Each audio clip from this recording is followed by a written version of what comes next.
Hello and welcome to Yu-Gi-Oh! For You! Today we will be talking about Yu-Gi-Oh! And horror movie references. It's going to be fun! Shall we begin? Let's get a little bit of a background on Kazuki Takahashi. He decided to do Yu-Gi-Oh! At least 10 years after one of his stories won a contest when he was 19. When he was planning to do Yu-Gi-Oh! It was supposed to be a horror comic. And then he's just like, I guess I'll do a game comic and add horror elements into it. His first design of Yami-Yugi looked a little bit like bones. It's kinda spooky and unsettling, but I dig it. It's pretty neat. I'm sure after that he just decided, well, this is still a good design. I'll still use it for bones, and thus we got bones. And we all like bones, don't we? I believe I left him laying in the ground. But our next topic on our list will be the Cenobites. If you don't know who the Cenobites are, let me tell you. Explorers in the further regions of exploration. Demons to some, angels to others.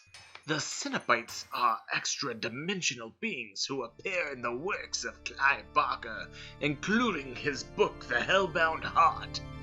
After Clive Barker's success with Hellraiser, the movie, based on his book, it inspired many manga artists and authors to bring the Cenobites to their story one way or another, like Kentaro Miura from the series Berserk. He ended up making the God Hand, which consists of interdimensional beings like the Cenobites. There's 5 of them. Even Masashi Kishimoto had to take part in this trend, and he created the 6 Paths of Pain, which apparently are a reference to the Cenobites, but not a clear reference. I had to do a bit of research.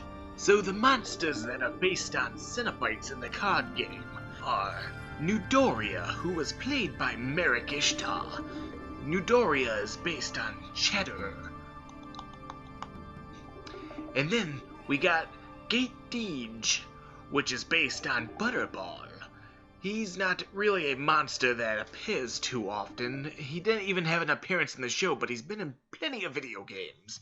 His card text reads, "This weird monster has a portal in his belly that brings reinforcements from the further regions of the netherworlds, aka Hell." If that doesn't say Cenobite, nothing does. And then we have Dark Necrofair, who I play, and she's based off of the female Cenobite. The female Cenobite doesn't have an official name, but the makeup artist would call her Deep Throat because she literally had a hole in her throat. Looking at her design, it looks like it's based off of the Machine Man, False Maria, from Fritz Lang's 1927 masterpiece, Metropolis. And she also looks like a combination of the drag from the French animated film Fantastic Planet, which came out in 1973. Knowing Kazuki Takahashi, he looked into foreign movies for inspiration, since he does a lot of research before just going into a series like Yu-Gi-Oh! Now, the drag from Fantastic Planet looks like a blue and white doll, which is probably why Necrofair is a puppet. Or maybe it's just what the baby in Necrofair's arm is supposed to be a reference, since it more resembles the dead baby in her hands. And then last but not least, Pinhead, the Hell Priest. The monster that represents that Cenobite is Jinzo, also known as Psycho Shocker. First little detail about Psycho Shocker is his name. Where did he get the name Psycho? Well, let me tell you. It's based off of Psycho Mantis from the Metal Gear Solid series by Kojima, which is also owned by Konami. Psycho Mantis was a psychic member of Foxhound who participated in the armed takeover of Shadow Moose Island in 2005. He wore a gas mask to prevent people's thoughts from forcing their way into his mind. Now, for Psycho Shocker's design, he's a very tall man who wears leather and has a face mask on. Just like how Psycho Mantis wears a gas mask, Jinzo wears just a face mask. He also resembles Pinhead, who's also a tall man who wears leather. Psycho Shocker and Pinhead are solar opposites of each other. Pinhead sets the traps and tears your soul apart. Jinzo takes down the traps and still tears your soul apart. Let's talk about the Labyrinths inside of the Yu-Gi-Oh universe. It might have been a reference to Clive Barker's Hellraiser franchise once again.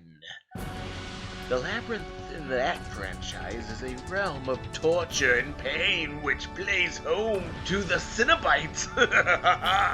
Although sometimes referenced to as hell, whether it is actually the Abrahamic version is for open debate.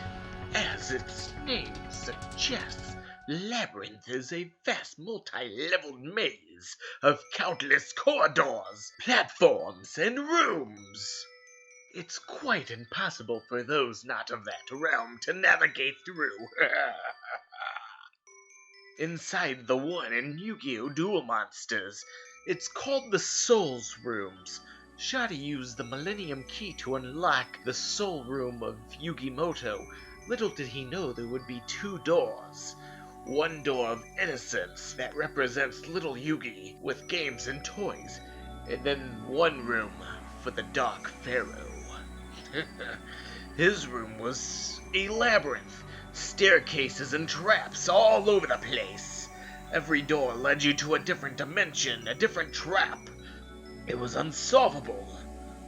Some more similarities to Hellraiser would be the Millennium Puzzle and the Millennium Cube, or some call it the Quantum Cube.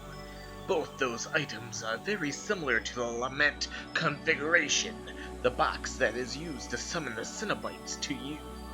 Both the Lament configuration and the Millennium Puzzle have a labyrinth in them.